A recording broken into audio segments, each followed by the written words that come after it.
Hi guys, welcome to transport of organic substances in the phloem. So you need to be able to describe the mass flow mechanism for the transport of organic substances in the phloem and summarize the evidence for and against the mass flow mechanism. So before we start, few definitions here. So what is translocation? It's the mechanism by which organic molecules and some mineral ions are transported from one part of the plant to another. So here we will have phloem involved. Those are the tissue that transports biological molecules, sieve tubes, the elements that make up the phloem, long thin cells arranged end to end, and sieve plates, so perforated ends and walls of the sieve tubes, and companion cells which are associated with the phloem. So those are differences between xylem and phloem. So xylem, we look at the xylem in our previous video, and this is the phloem. Okay. So the main difference here is the fact that in the xylem we only have one-way flow of water molecule. In the phloem we will be looking at two-way movement. Right, so few adaptations. So this is a picture from the past paper question, and they were asking for the adaptations of the sieve cells and companion cells. So sieve cells, what do we need to know about sieve cells? There is no organelles.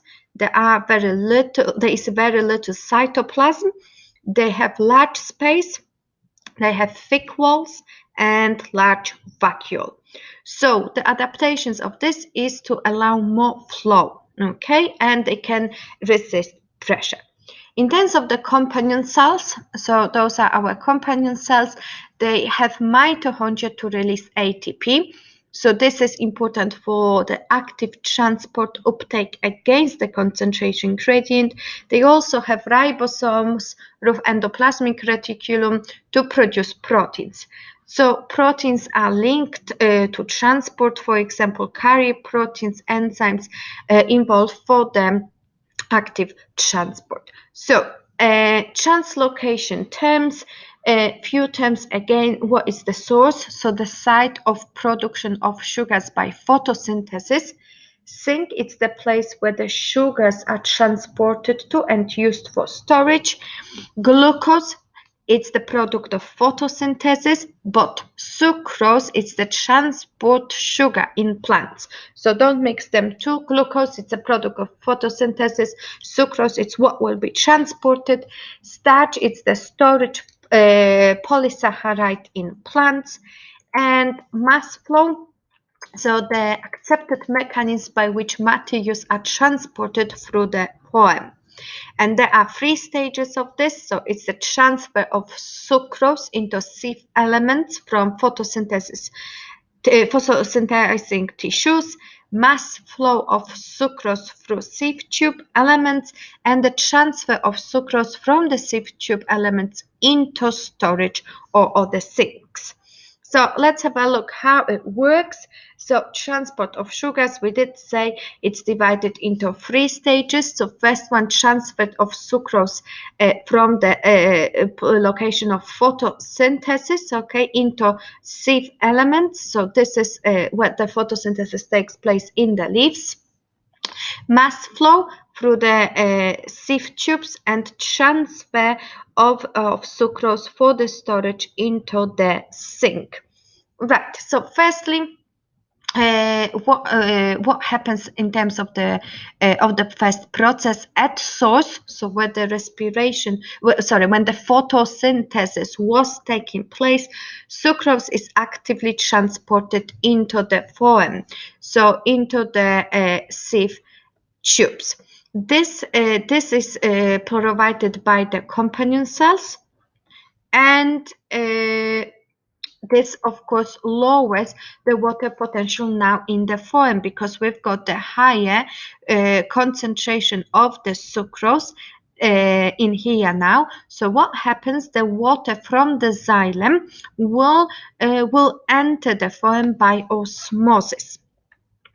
Okay, so we look at those points. What happens next? This, of course, produces the high hydrostatic pressure, and the mass flow of the sucrose towards the sink for the storage. And at the sink, so at the roots, sugars are removed, so they could be stored in here. So to summarize, at source, so when the photosynthesis is taking place, sucrose is actively transported in the phloem by companion cells. This lowers water potential in phloem, and water enters by osmosis. So water from the xylem enters by osmosis. This produces high hydrostatic pressure, mass flow towards the sink, and at the sink sugars are removed or unloaded, if you like. Right, so now we will be looking at the transfer of sucrose into sieve elements from the photosynthesizing tissues in more detail. Okay, so we did the big overview, but now we are interested in this pathway only here. So from the leaf by companion cells to the phloem. So how does it take place? So sucrose manufactured from products of photosynthesis. Sucrose then diffuses down the concentration gradient by facilitated diffusion from the from the leaves where the photosynthesis took place into the companion cells. Hydrogen ions are actively transported from companion cells into spaces within cells using ATP, and hydrogen ions then diffuse down the concentration gradient through carrier proteins into the sieve tube elements. So then, because of that concentration gradient being maintained, co-transport of sucrose molecules and hydrogen ions through co-transport protein can take place. So then we will be looking at the mass flow of sucrose through the sieve tubes. Okay, so mass flow, it's the movement of substances through given channel. Okay, so water potential in the sieve tubes is lower, which we've seen in our first slide. Xylem, so which is next to the phloem, has a higher water potential, so water moves from the xylem to sieve tubes by osmosis. So we've seen that before, and this hydrostatic pressure increases in the phloem, so in here. So at the sink, what happens? Sucrose then could be used for example, for respiration, or could be stored as starch. So zinc will then have a low sucrose content, and sucrose will be actively transported into the cells from sieve tubes. So this makes the water potential lower in the cells, so water can move into the respiring cells by osmosis.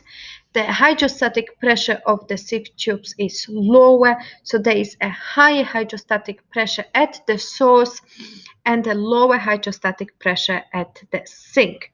So there is mass flow of sucrose solution down the hydrostatic pressure gradient from the source to the sink.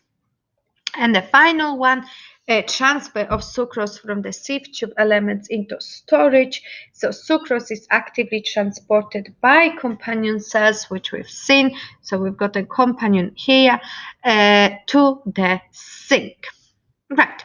So in terms of the specification, you need to be able to look at the evidence supporting the mass flow hypothesis. Okay, so you can browse the screen now and have a look at those supporting statements.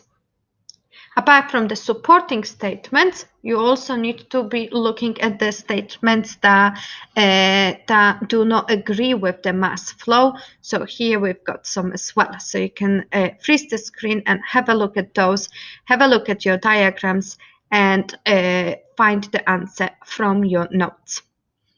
Right, so that's everything. Bye.